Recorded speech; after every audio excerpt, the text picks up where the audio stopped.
کې هیله ټولو لر او بر پښتانه افغان ملګرو نن په یو داسې تاریخي جومات کې ولاړ یم. دا د کالام د سیمې تاریخي جومات دی. تقریبا د محمود غزنوي د وخت تقریبا دلته اوس ما د مشرانو نه پوښتنه وکړه. هغه وایي تقریبا 400 کاله پخوا زموږ پلارونو نیکونو ته هم دا معلومه نه وه که نه.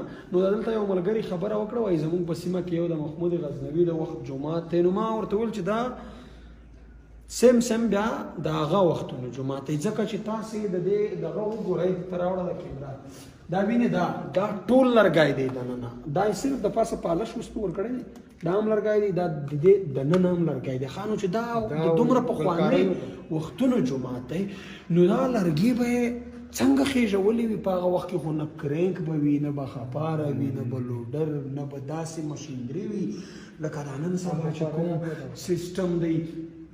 ته خو ګوره وسړیه دا درانه درانه لرګي به یې څنګه په دې دغه باندې خېژولي وي که نه؟ تقریبا چې نه یې 400-500 کاله خو یې کېږي. نو اوس حیرانه خبره دا ده چې دا لرګي به دوی په څه طریقه خېژولي وو؟ دا لرګی به د یو مشر په حواله چې دا جومات چې جوړېدو نو په کالام کې ټوټل 15 کسانو 15 کسان په هغه وخت کې په کالام کې وو چې دا جومات کورونه نه وو. نو په دې کې به سپیشل مونږ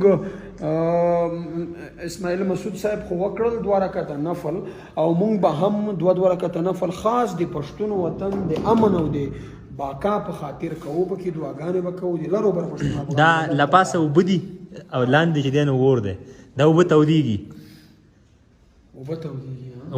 او دسته پاره اوبه لپاسه تودوي. دا ملګرو یو تاریخي جومات دی په کالام کې چې دغه د تاسو په خپله ولیدو. د ملګرو یې هم نړۍ مننه ده. نو دا لرګي تاسو ولیدل، دا دغه وایي دا جومات چې په کوم وخت جوړېدو دی، یو مشر په حواله په هغه وخت کې په کالام کې صرف 15 کسان موجود.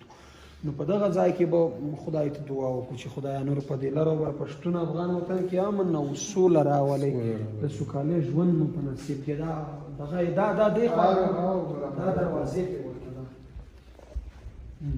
دا څومره